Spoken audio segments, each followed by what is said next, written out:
తెలియజేస్తున్నా. నేను చాలా సంక్షోభాలు చూశాను. నాకు ఇవన్నీ ఒక లెక్క కాదు. నా పీరియడ్లో ఎవడు రౌడీ అనేవాడు ఎవడు రోడ్డు మీదకి వచ్చేవాడు కాదు. ఒకే మాట చెప్పాను, ఎవరైనా రౌడీ అనేవాడు రోడ్డు మీదకి వచ్చేదానికి వీలు లేదు, ఈ రాష్ట్రంలో ఉండడానికి వీలు లేదని చెప్పి నిర్మోహమాటంగా యాక్ట్ చేసి రౌడీయిజాన్ని అంత మునుపంత గల్లీకి ఒక లీడర్ ఉండేవాడు. అటు తెలంగాణలో కానీ ఇటు ఆంధ్రప్రదేశ్లో కానీ ఆ 9 సంవత్సరాలు రౌడీలు లేకుండా చేశాను. రాయలసీమ మొత్తం ముఠాలు ఒకరినొకరు కొట్టుకోరు చనిపోయేవాళ్ళు, కక్షలు పెంచుకునేవాళ్ళు, తరతరాలుగా ఆ కక్షలు కొనసాగేటివి.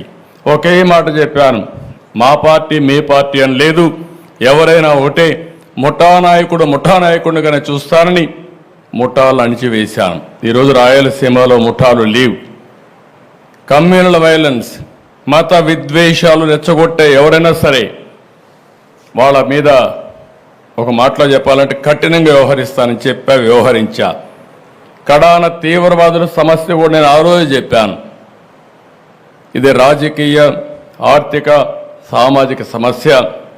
ఇక్కడ ఈ రాష్ట్రంలో అభివృద్ధి కావాలంటే, ఇలాంటి సమస్య ఉండడానికి వీల్లేదంటే కడాన నా మీద కక్ష కట్టి మీకు అందరికీ తెలుసు, తిరుపతి వెంకటేశ్వర స్వామి బ్రహ్మోత్సవాల సమయంలో బాంబులతో నాపైన దాడి చేసిన, ప్రజలకు న్యాయం జరగాలి, మీకు లా అండ్ ఆర్డర్ ఉండాలి, శాంతి భద్రతలు ఉండాలనే ఉద్దేశంతో నా ప్రాణాన్ని కూడా లెక్క పెట్టుకోకుండా ముందుకు పోయిన విషయం మీరందరూ గుర్తుపెట్టుకోవాల్సిన అవసరం ఉంది.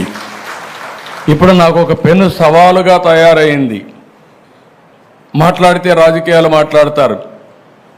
ఒక రాజకీయ పార్టీ ఆఫీసు పైన దాడి చేస్తారు.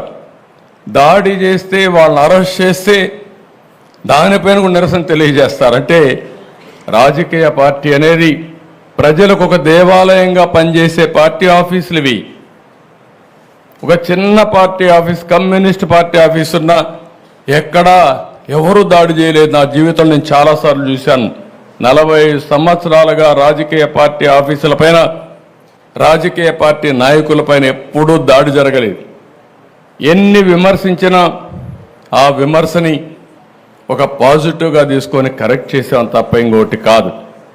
అలాంటి దురదృష్టకరమైన పార్టీ ఓసారి నాకే అనిపిస్తుంది, నేను ఎన్నో రాజకీయాలు చేశా, ఎంతమందితో చేశా, కానీ ఒక నేరస్తుడితో రాజకీయాలు చేయడం అనేది నాకే నామోషి అనిపిస్తుంది. కానీ మీ ప్రజాహితం కోసం నాకు తప్పడం లేదు ఈ యుద్ధం. ఆ విషయం కూడా మీరు గుర్తుపెట్టుకోవాల్సిన అవసరం ఉంది. నిన్న మొన్న మీరు చూశారు, నేను ఒక పక్క బురదలో దిగి, నేను దిగకపోతే మా ఆఫీసర్లు దిగరు, ఎవరు బురదలో దిగకపోతే సమస్య పరిష్కారం కాదు. కాబట్టి నేను బురదలో దిగాను. దిగడం కాదు, ప్రతిరోజు దిగాను. నేను దిగాను కాబట్టి మా ఐఏఎస్ ఆఫీసర్లు అందరూ బురదలో దిగారు. నేను ప్రొక్లైన్ ఎక్కాను, ట్రాక్టర్ ఎక్కాను, నడిచి తిరిగాను. దాంతో మా వాళ్ళు కూడా అక్కడ ఉండి ఎక్కడికక్కడ ముందుకెళ్ళారు. మా కలెక్టర్లు కానీ మా ఆఫీసర్లు కానీ మొట్టమొదటిసారి నేను చూసా. ప్రజలందరూ కూడా శభాష్ అనే విధంగా ఈరోజు అడ్మినిస్ట్రేషన్ ఇవ్వగలిగారు. ఇదొక పెను మార్పు. మొన్నటి వరకు యథా రాజా తదా ప్రజ. వరదలు వస్తే 5 ఏళ్ళు ఎప్పుడన్నా మిమ్మల్ని చూశారా అని నేను మిమ్మల్ని అడుగుతున్నా. ఎప్పుడన్నా వచ్చారా అని అడుగుతున్న ప్రజలు, ఇది పాలకులు ఎప్పుడూ వచ్చిన వాళ్ళు కాదు. మేము వచ్చి విమర్శించినా పట్టించుకునే వాళ్ళు కాదు. కడాన నా దెబ్బకు ఎప్పుడు కూడా పరదాలు కట్టుకొని తిరిగిన వ్యక్తి బురదలోకి వచ్చే పరిస్థితికి వచ్చాడు. కనీసం ఆపరణ చేశాడు, ఒకరోజు తిరిగాడు, మళ్ళా పారిపోయాడు. అంటే వీళ్ళు రాజకీయాలు మాట్లాడుతున్నారు. ప్రజాసేవ కోసం వచ్చిన వ్యక్తులు, ఏ వ్యక్తి అయినా సరే ఒక పద్ధతి ఉంటుంది, ఒక ప్రొసీజర్ ఉంటుంది.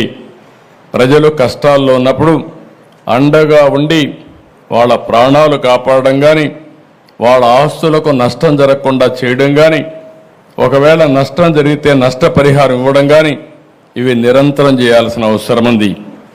నేను తిత్లీ తుఫాన్ వచ్చింది, ఎకరా వరి పంటకు 20,000 ఇచ్చాను. వీళ్ళు పాలనకు వచ్చిన తర్వాత ఖర్చులు పెరిగాయి తప్ప ఖర్చులు తగ్గలేదు. అలాంటిది ఎకరాకు ఇచ్చే డబ్బులు 16,000 చేసే పరిస్థితికి వచ్చారు.